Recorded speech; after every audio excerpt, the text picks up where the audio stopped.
Hi guys. Um, it's me, obviously.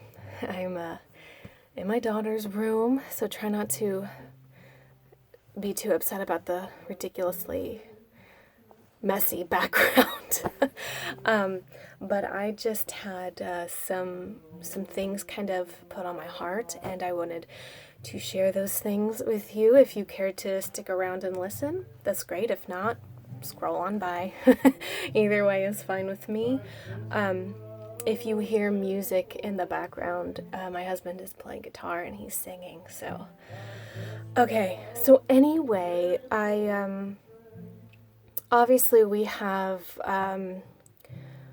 got some things going on, and I was just thinking now more than ever. It feels a good time to remind people just how good God is. And obviously, that is a good thing to do all the time, but especially in times when it's so easy to forget how good He is. I, you know, I think, we should be sharing how good He is. And so I wanted to share a testimony of mine, and then I wanted to encourage you guys to then do the same thing. And it doesn't have to be a long one. It doesn't have to be epic, even if it's just, I didn't have any money for gas and then I was gifted money or something like that. Something simple like that is still showing just how good God is, and He even cares about things like making sure that you have gas to get to where you need to go. So I encourage you to go out and share reasons that you believe. I'm sorry, that's weird. Go out and share your testimony. Show people just how good God is, because, like I said, it's so easy to forget in a time that like we're in this current moment. Sorry, sometimes I don't know how to talk. So, Romans 12:11 says that we have overcome by the blood of the Lamb and the word of our testimony. So that is what that's why I'm sharing my testimony with you guys. So, and I haven't shared this with anybody except like my family knows about it and my home church knows about it, but I have not shared it with anybody that's not close to me. So this is a big thing for me, but I believe that it's okay to do this. Okay, so here goes nothing. So back in October, I'm located in West Virginia, okay? And back in October, I had taken part in a musical up in Pennsylvania in my hometown. Sounds pretty crazy, I know, but it was worth it. So I was staying with my parents. I would travel, and I'd stay with my parents. I'd bring my daughter with me. And so one day, it was the day after opening night. So we've already done our opening night. The morning after, this is the hardest part. I woke up. Okay, my parents were at work. They're school teachers, so they get up early. And I woke up on the floor, and my daughter was crying over me saying, "Mom, please wake up." And so I woke up and I had this killer headache. And I just kind of laid there looking around, and at first, for the quickest few seconds, I knew where I was, but it was like almost like the last half of my life hadn't happened yet. Like I was still living at my parents' house, hadn't yet been married and moved out. So like for the quickest few seconds, it was like, okay, I haven't moved on in life. I don't know how to explain it, but obviously everything came back to me real quick. Obviously my daughter was right there, and like, okay, I know where I'm at. So I couldn't stand up. I crawled to the bathroom because I felt like I had to throw up, and that didn't happen. And so I crawled with my daughter next to me. I crawled to the kitchen. And I don't exactly remember what happened after that, because I just remember I was laying just inside the kitchen. It was just inside the kitchen. And I was laying there. And I thought, okay, I don't think I can stand up. I should probably call Josh, my husband. So I have Kaylin get the phone for me. And I call my husband, and I tell him, I said, this is what happened. And I don't know why, but I feel like I can't stand up. I tried again to stand up to get some Tylenol, and I just couldn't do it. So he calls my mom, and so then my mom then calls an ambulance, and she shows up just as they do. They get me to the hospital, and they do some testing. I don't know exactly what they did, but they did stuff. And all their tests came back normal, but they said that they couldn't rule out seizures. And so it was recommended to me not to drive. So obviously I didn't do that because anytime I drive, my daughter's always with me. So I didn't want to put her life in danger. So I hadn't been driving. So finally get back to West Virginia. The musical's now over. I am back home. And I get back to West Virginia. I go to my doctor, who sends me to a neurologist, of course, and they do an EEG, which is based, I guess they're just like tracking your brain waves or something, they hook up a bunch of wires to your head and then you go to sleep. So I did that, and then they call like the next day or the few days after that, and the doctor said that the MRI, they did do an MRI, that turned out normal, but the EEG was a little bit irregular. I don't know if that's the word he used, but he had thought that it might, based on what he saw on the EEG, it might have been a seizure that had happened. And as soon as he said that, there was fear, but there was an underlying still small voice that said, "Don't worry, it's not what he thinks it is." So he said that so the doctor said that we needed to do a second EEG, and it would be a 48-hour EEG.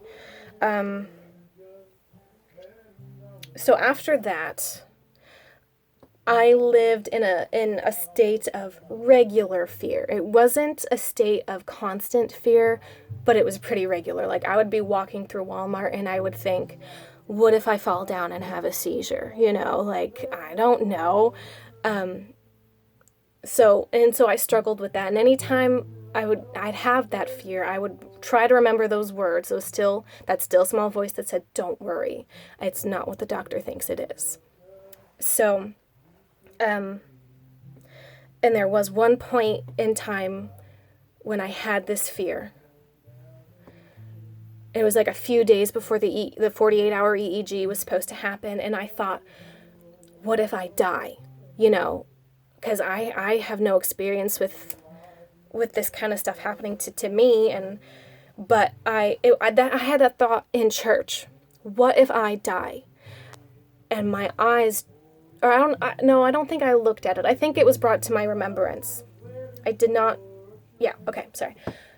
So I had that thought, and then immediately there was the thought, the verse where it says, "With long life will I satisfy you," and that's in Psalms 91, which if you're going through any kind of hard time in your life, I don't care what it is, if it is a hard time, read Psalms 91 every day, and multiple times a day if you can, but at least once a day. So again, that was another way that God, was reassuring me, I've got this, it's okay. You're not going to die. It's not what the doctor thinks it is. So then they had to reschedule the EEG because some sort of product got recalled. And so I was like, okay. We rescheduled, and it was supposed to take place in like a few months because, there was Christmas and everything. So I was like, okay, I am not going to let this ruin Christmas for me. Obviously, I am no longer going to live in that state of regular fear. I'm just going to get rid of that fear. And so I stood on a lot of those, any verse that that was brought to my remembrance. I had to remember that about how Jesus came and died for our sicknesses. By his stripes we are healed. By his stripes I am healed. So I was claiming that, and I was remembering what God said. That's not what the doctor thinks it is, and I'm not going to die. And so I really held on to those. And then there was a time in church after the worship service where our pastor, occasionally he'll share a word from the Lord, and on this particular Sunday, the main gist of it was, what you're going through now is a cloud. Just walk through it. What you're going through now is a cloud. Just walk through it. And so and I'm not saying it was just for me. I'm sure there were others that it was for too, but I knew that I was one of the people that word was for. So I said, okay, that's what I'm going to do. And so I kind of envisioned walking through that cloud and like hearing God's voice, on the other end, and just kind of walking towards it. And so that's what I did. I just kept walking towards his voice through the cloud, reaching out for his hand. That's what I did. And finally came time for the EEG. They hook me up. I have to wear these wires on my head for 2 days. It was extremely weird. I had to itch my head a lot. and they don't like you to do that because then it like might register into the thing. So that's besides the point. So anyway, we made it through and get it taken off. I go in a few days later for the results, and I bring my husband with me.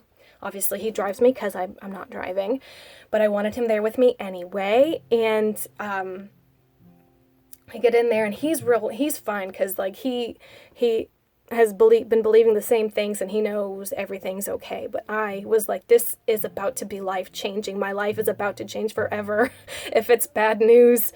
And so I was like trying not to cry in the waiting room, and like the longer it took the doctor to get there, the more I'm trying not to cry, I'm like playing with my hands, trying to stay calm. He finally comes in, and sorry about that notification ding, but he finally comes in and he says that everything on that 48-hour EEG looks completely normal. And he said they're not saying that what happened in October wasn't a seizure, but they're not saying that it was either. So we don't know for sure. The main thing is I'm not prone to having seizures or whatever, so just praise the Lord. And so since then I've been driving, and it's been good. And to God be all the glory, because if it wasn't for him, I'd have lost my mind probably due to fear. So basically, with that being said, and I gotta try and hurry this up, but with that being said, I know that what's going on right now is scary. But keep listening for that still small voice. Okay, don't listen to the ones that scream at you. God's voice is still and it's calm. So listen for that voice in the midst of the chaos. Follow that voice and just walk through the cloud. Okay? And put your hope in God, because he's our only hope. So, and like I said, with that, I now encourage you to go share your testimony, whether it be a minute long, 20 minutes long. Share your testimony. Share just how good God is, because right now we need to be reminded of how good he is. So if you stayed and listened to this whole thing, thank you so much, and you're awesome. And I'll see you later. Bye.